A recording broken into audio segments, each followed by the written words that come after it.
Hello, everyone. Two announcements right off the bat. The first one is that I'm going to try and put out like an updates video talking about all the new information that's out there and how it's going to affect our class. So look forward to that. The second thing is those of you who have done the spring break challenge. Thank you very much. I've watched all the videos, and of course, unsurprisingly, they've been a joy to watch and really have brightened my day, just as I hope doing them did the same thing for you. If you haven't done it, I don't really see a good reason for why you wouldn't have done it. It's easy points. There's no real reason not to do it. And I'm being flexible on the due date, so get it done as soon as you can. And of course, if you can think of a good reason for not doing it, then maybe email me, enlighten me. At least you'd be contacting me. So let's take a look at what we're doing this week. The title of this week's assignment is Post-War America. That's post Second World War. We're still in this weird thing that happens afterwards, which we call the Cold War. But when we're talking about post, we're talking about post Second World War. And so last week and even the week before that, we looked at big picture stuff. How is this affecting countries, right? At the country, the global level, specifically with nuclear weapons. And I'm going to talk about that a little bit. I'm going to review some of those topics.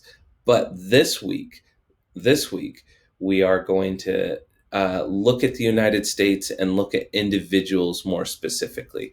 Instead of that big picture between nations, we're going to look at individuals within the United States. So, of course, that is our essential question this week. How did this Cold War struggle impact average Americans? All right, that's what we're talking about this week. But like I said, I wanted to review last week first. So I'm going to talk about the two silly images that I gave you last week, and I'm going to have you, after I talk about it, I'm going to have you kind of give me like a final temperature check on it and say, 1, I still don't get this, Mr. Whitney, or 10, I was probably good on it before you talked about it. So anyways, looking at those two images, this is a review, looking at those two images. This first one, when the staring contest gets intense. The idea of a staring contest or a game of chicken, if you've ever heard of that, is a good way of looking at the Cold War and looking at mutually assured destruction, because it's really like this whole idea of who's going to blink first. We've both got nuclear weapons. We're both playing this game of chicken, staring each other down, and it's all about who is going to blink first. Who's going to chicken out and not fire their nuclear weapons? Who's going to get stared down? And of course, in the Cuban Missile Crisis, we find out that neither person really blinked. It was kind of, we both just walked away and said, okay, cool, we didn't die. But at the same time, that Cuban Missile Crisis, that whole time, it was like this big game of chicken. Who's going to blink first? Who's going to chicken out? Or maybe nobody chickens out, right? And we actually do have to destroy each other. Remember, mutually assured destruction. We both guarantee that the other, if one does fire a nuclear weapon, the other's obviously going to do it. And in the end, everyone gets destroyed. Okay?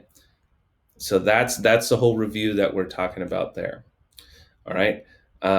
So now, after I've talked about it, rate yourself on a scale of 1 to 10, how comfortable you feel with those ideas of containment and mutually assured destruction. I'm going to do one check here. 4 minutes. Awesome. Okay, so I'm going to stop the video right there.